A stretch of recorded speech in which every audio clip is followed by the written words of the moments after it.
Trump is setting records by approving a $716 billion defense budget this year. I've rebuilt and am in the process of rebuilding our military. We're going to have the strongest, very shortly, we're going to have the strongest military our country has ever had.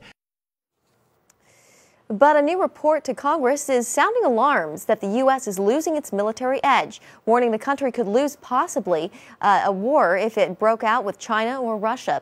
The bipartisan National Defense Strategy Commission issued the report. The commission includes 32 recommendations on why the U.S. is losing its edge, including a lack of funding and a lack of innovation. Well, John Hamm served as former Vice President Dick Cheney's national security advisor, and he's now a senior counsel at the Foundation for Defense of Democracies, and he joins us now. John, thanks so much for being here. Thank you, Jenna.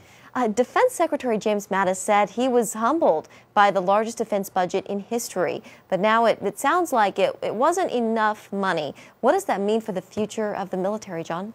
Well, this is a very alarming report, Jenna. It basically says that if the U.S. is not able to sustain the kind of defense increases that President Trump allowed for 2018, 2019 over the next decade or so, the United States risks real strategic insolvency and the danger that we could lose regional wars in critical theaters of operations, including a possible conflict with China over Taiwan or Russia over the Baltic states.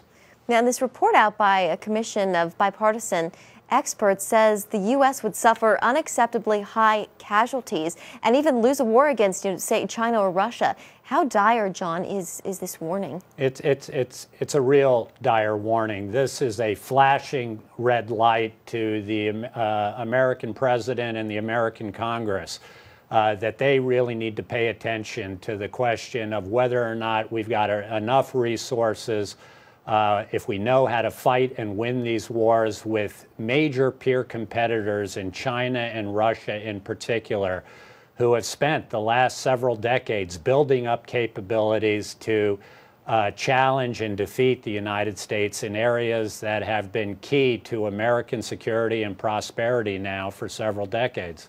And the report did agree with the goal of the president to massively overhaul the military, but said that the overhaul wasn't happening quick enough. Is it possible to speed that up at all?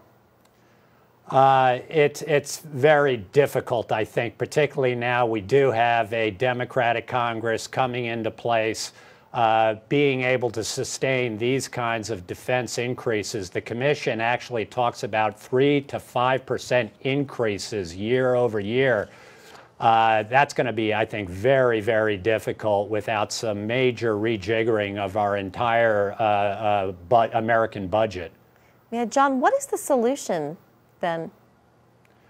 Well, the solution, I think, is for the president and the Congress to figure out a way to get together to understand the kind of national emergency and challenges that we face and figure out a bipartisan way forward to meet what, after all, is the first obligation of our national government under the Constitution, which is to provide for our common defense.